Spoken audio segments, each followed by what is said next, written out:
chaka loco.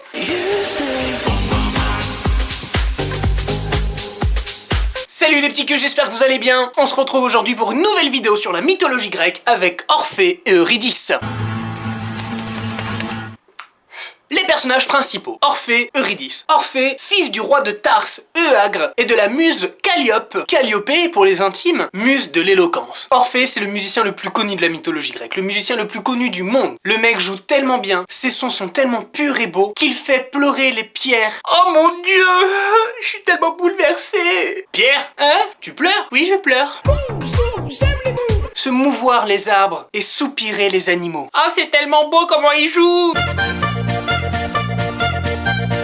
Comment il manie les instruments, moi ça me perturbe un peu.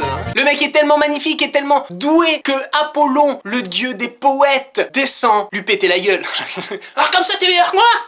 Oh, il est tellement ému qu'il descend lui donner son instrument le plus précieux, la lyre, composée de 7 cordes. La lyre qui a été créée par Hermès. Mais ça c'est une autre histoire que nous raconterons ça tous ensemble. Orphée, en l'hommage à ses mères, enfin ses mères, il en a pas plusieurs, il en a qu'une, mais en l'hommage à sa mère et les autres muses, rajoute 2 cordes à la lyre, ce qui fait 9 cordes, comme les 9 muses. D'ailleurs à cause de ça, à cause de Apollon qui lui aura donné la lyre, les gens, parce que les gens commençaient déjà un peu à parler, il y a eu des posts sur Facebook et tout, où ils disaient que Apollon serait le père d'Orphée. Ce reste un mythe. Orphée musicien.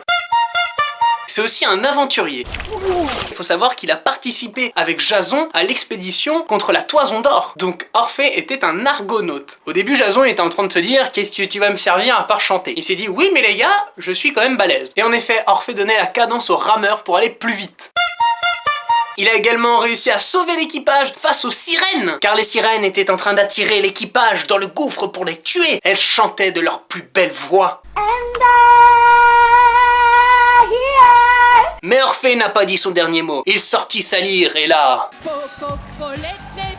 Les sirènes, tellement bouleversées, choquées par ce son plus pur qu'elles, se suicidèrent. Ah bah ok, bon bah c'est fini. Ok, la concurrence. Il réussit donc à sauver l'équipage face aux sirènes. On dit d'ailleurs que les sirènes ne se sont pas toutes suicidées. Seules 2-3 sirènes ont survécu et c'est elles, bien plus tard, qui attaqueront Ulysse. Ah les putes. Musicien, aventurier, mais surtout amoureux. Un jour qu'il se baladait dans la forêt, il tomba sur une femme magnifique, nue face à une cascade. Oh là là, qui êtes-vous monsieur? Qui... Oh...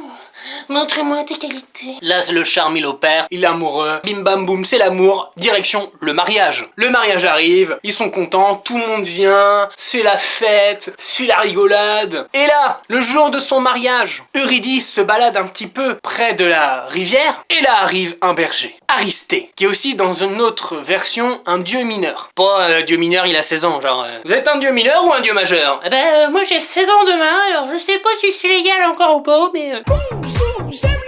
C'est un dieu moins important. Aristée est tellement émerveillé également par cette beauté, pendant que Eurydice est en train de dormir près de la rivière, s'approcha d'elle, la regarda par-dessus son oreille. Eurydice, choquée de voir un tel mec face à elle en train de la regarder, oh beau paquet monsieur, s'enfuya. Elle se mit à courir.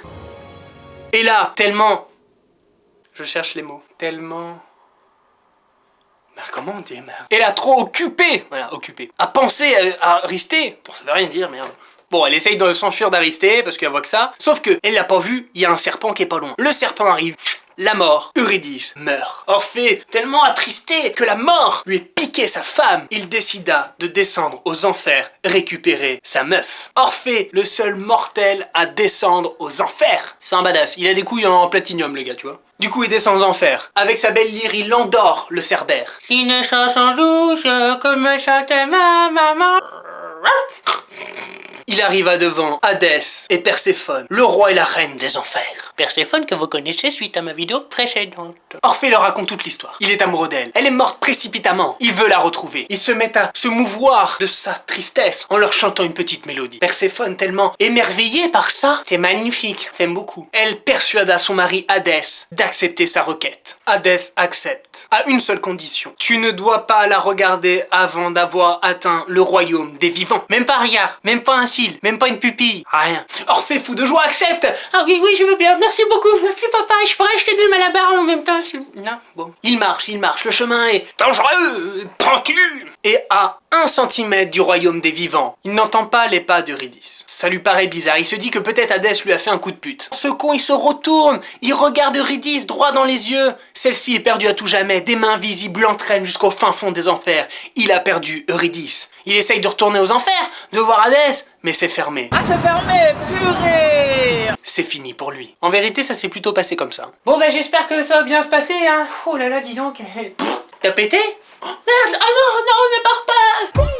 J'aime les boules! Orphée rentre au royaume des vivants, tellement triste, tellement meurtri par la perte de sa femme, se lamente en chantant des chansons. Et d'un coup arrivent les Ménades, sont les prêtresses du dieu Dionysos, connues pour leur folie, leur possession. On dit que c'est des femmes possédées, elles sont tarées, enfin c'est des meufs chelous. Hein. Les Ménades en ont tellement marre de ses lamentations, tout le temps en train de chialer ce mec, elles se jettent sur lui, lui déchiquent toutes les parties du corps et le tuent à tout jamais. C'est pas une histoire très positive, hein, faut le dire. Tout nous a cassé les couilles. Toujours à pleurer, mais elle va pas revenir, c'est fini, c'est fini. Elle est partie avec un gars Joe, elle est en train de se taper à Hadès, c'est fini, elle pense plus à toi, elle est lesbienne, voilà, je te le dis, elle est lesbienne, tu vas faire quoi? Et on dit que la tête a continué à chanter son désespoir. Bla bla bla de la Pookie. Les muses ont repris le corps d'Orphée, l'ont remis un peu comme ça se passait. T'aurais la pièce 4 s'il te plaît, merci. Oh ça rentre pas dedans, qu'est-ce que c'est?